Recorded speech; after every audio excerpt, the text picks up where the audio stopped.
Personne n'en veut. Personne. On n'avait pas la carte, comme vous disiez.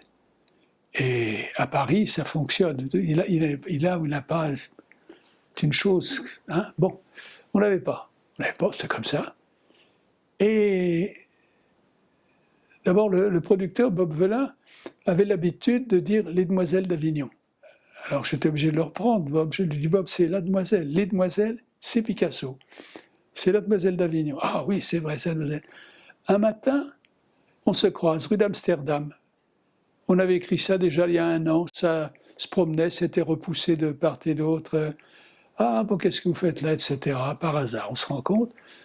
Et on parle de la Demoiselle d'Avignon, mais il me dit non, il y a des problèmes. Mais écoutez, nous allons voir Charles, je ne sais pas Charles le prénom, je crois, Jégu, nous allons voir Jégu qui s'occupe des coproductions. Pourquoi vous ne venez pas avec nous? Je lui dis, je ne suis pas présenté, Quelqu'un me dit, mais vous devez le connaître parce que votre beau-père à l'Académie française a succédé au beau-père de Jégu. C'est-à-dire, mon beau-père a pris la suite du baron Sayer, qui était le beau-père. Bref, il m'entraîne avec eux, etc. Alors, je viens avec eux, je rencontre Jégu. Il me dit, mais on se connaît sans se connaître. Oui, bon, il se fait avec les choses.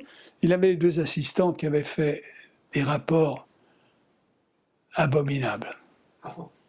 Mais abominables, sur la Demoiselle d'Avignon. Comment, après mai 68, est-ce que le public pourrait s'intéresser à un sujet avec une princesse qui vient, ça ne tient pas debout, il n'y a rien à faire avec ça. Vous avez bon. saboté, quoi. Et, oui, clairement. Et je parle puisque vous voulez bien me recevoir, Monsieur Jégu, je vais vous dire notre intention. Ça devait passer, comme vous l'évoquiez tout à l'heure, en quart d'heure ou 20 minutes quotidiennes.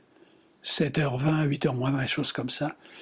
Vous savez, ce qu'on souhaite dans ce que nous écrivions, c'est que les gens qui rentrent chez eux, après leur journée de travail, fatigués, contrariés, bafoués peut-être, bousculés dans certains cas, ils aient un quart d'heure, de propositions d'existence différentes qui puissent souffler, etc.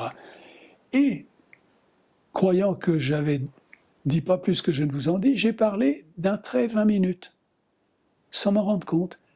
Je voyais que Jégu était intéressé, Et à la fin, il me dit, écoutez, depuis que je fais ça, c'est la première fois qu'un auteur me parle du public.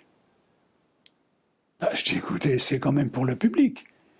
Ou alors on écrit pour soi, on se régale de s'entendre, mais c'est pour le public qu'on écrit, pour apporter quelque chose.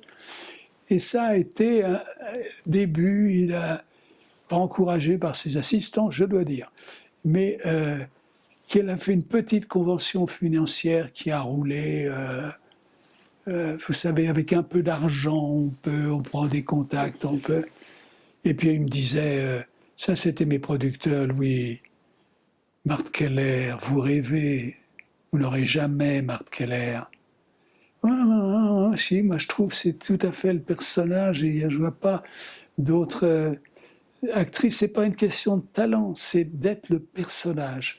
Elle est le personnage, c'est-à-dire, je vous raconterai un autre jour comment on a eu Marthe Keller. Non, parce que là on est parti pour un feuilleton.